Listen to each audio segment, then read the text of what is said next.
Okay, let's talk about the IGCSE listening exam. You know those questions where you feel like you got it right, but then you lose marks. Well, there are 3 super common mistakes that could be costing you up to 6 marks.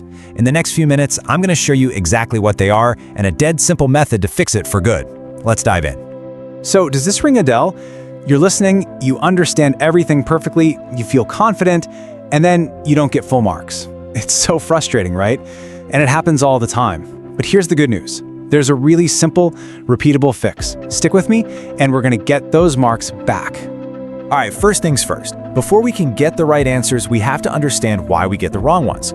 So we're going to break down the 3 biggest traps that students fall into. And this is straight from what the Cambridge examiners themselves have said.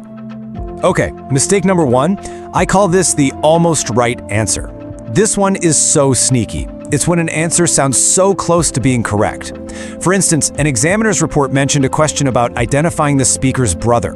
You know what a ton of students did? They described someone who sounded similar to the brother, but wasn't him. It's a classic trick, and it's all about testing if you're listening for the exact details, not just the general idea. And then there's trap number 2, missing one tiny but absolutely crucial key word. You know, the question might ask for the, let's say, most popular activity.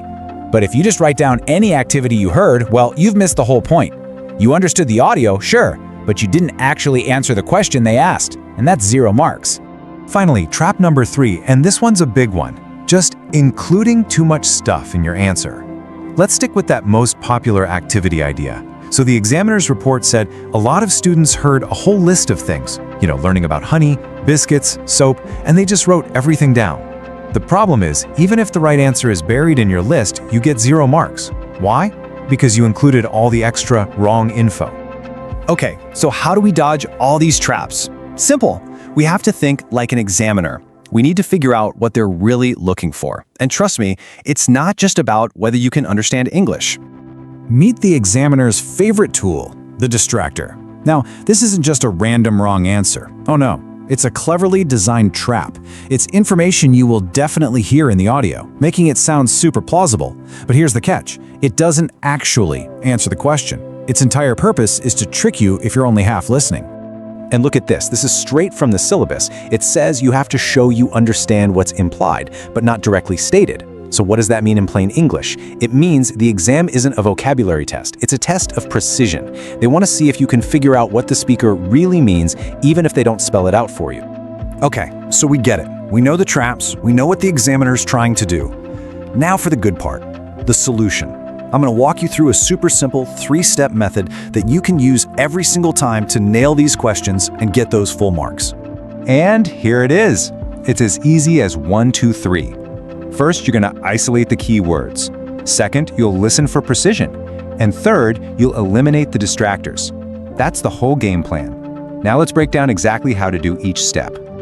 All right, step 1. This is so important, and it happens before you even hear a single word of the audio.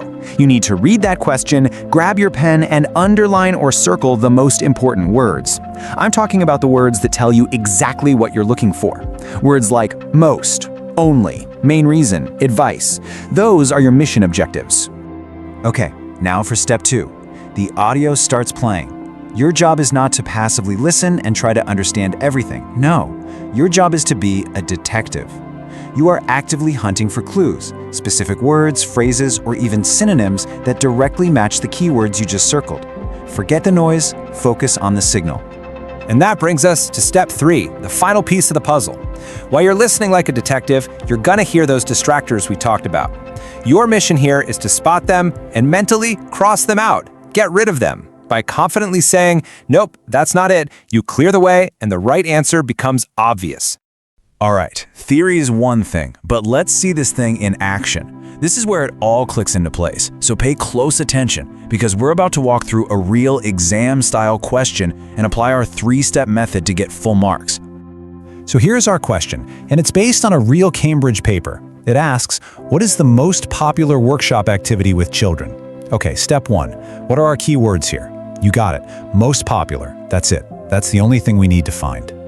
Okay, now let's imagine the audio starts. The speaker says something like, in our workshops, kids learn about honey, biscuits, and soap, but they particularly enjoy making candles.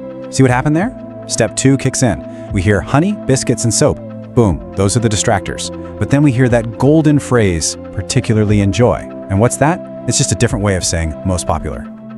And this leads us right to step 3, writing down the answer.